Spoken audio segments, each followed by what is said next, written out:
So ito yung aftermarket part ng ano, head cover. Head cover plastic lang eh, 4 ang tornilyo dito. See? 1, 2, 3, 4. Tapos ito yung rubber nya pagka naglilik yung makina. So ito yan oh. Ito sa baba. So ilalagay lang natin dyan. Madali lang ito matanggat eh. Pag tinanggal mo to, ayan.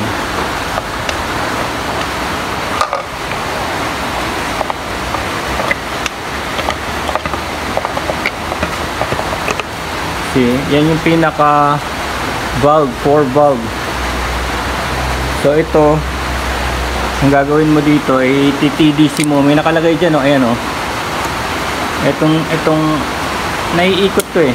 Kailangan ilagay mo muna sa TDC o top dead center. May marker eh. Kasi hindi ako. Ayan oh, may marker sa taas oh, ayan oh. Lalagay mo siya dyan sa taas, nakatapat doon sa bilog doon sa loob. Tapos itong dalawa oh, kailangan nakaparallel. Ayan. Tapos pagka kailangan mo yung ikot, yun o, iikot mo lang dito. Tapos makukuha mo yan o. Ibig sabihin yan, pagka nakaganyan na yan, yung piston nya, yung piston, nakarest na pantay dito. Dito. So ibig sabihin tama yung resting nya. Ano to, ma-free up to mga valves. So ma-adjust mo na yung valve clearance dito.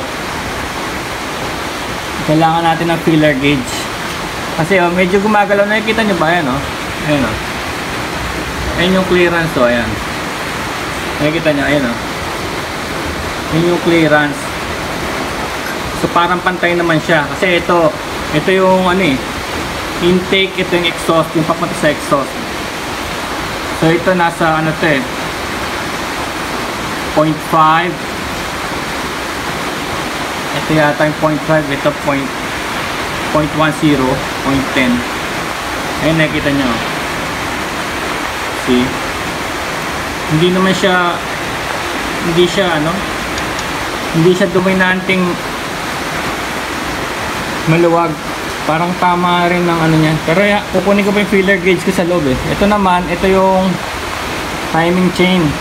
So titignan nyo kung maampas to kasi minsan dito dagaling yung ingay eh, ano. Pero sa plastic dyan eh, oh. May plastic na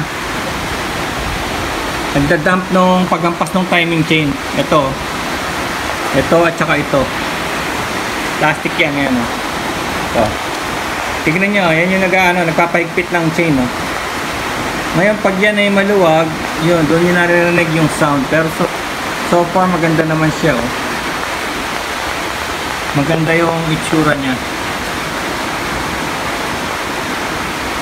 So nag-tune up tayo ngayon ah. Papalitan natin to. Madali lang naman, sasaklog mo lang din sa lalagyan. Ito, lalagay lang natin yan dyan. Tapos ito naman yung carb, nilinis natin kasi nga tumakbo tayo sa ulan, tapos sa putik, diba, sa bundok, gypsy spirit, at umulan pa ngayon, may bagyo. So ito yung floater nya. So titignan mo lang kung gumagana, bumabalik yung floater. Kasi binuksan natin yan eh oh. Ayan oh, nakaganyan yan eh. Ito yung sa ilalim ng ano, carburetor. So bubuksan natin yung ilalim at saka ibabaw. Pero sa ilalim nandun yung jet. Ito ano lang to eh, sa fuel overflow. Ito yung main jet. Itong dalawang jet na to napaka-importante. Ito at saka ito. Ito main jet. Ito yung pilot jet. So titignan natin main jet, ito yata yung pilot jet ito. So marami tayong titignan dyan. 1, 2, 3, 4, 5, 6.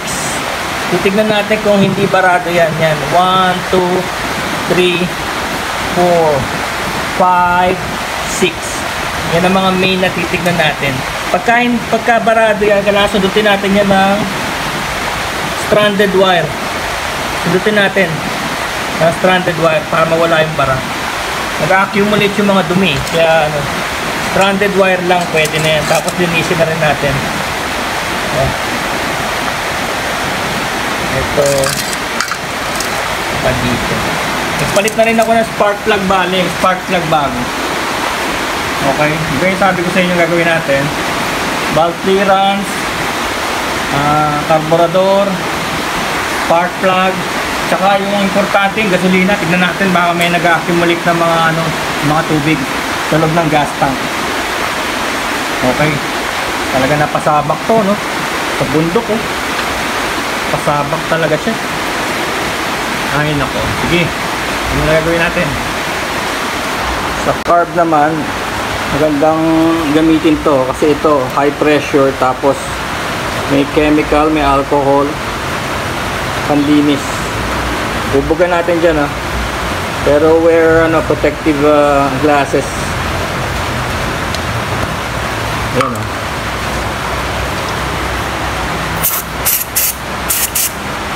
Okay.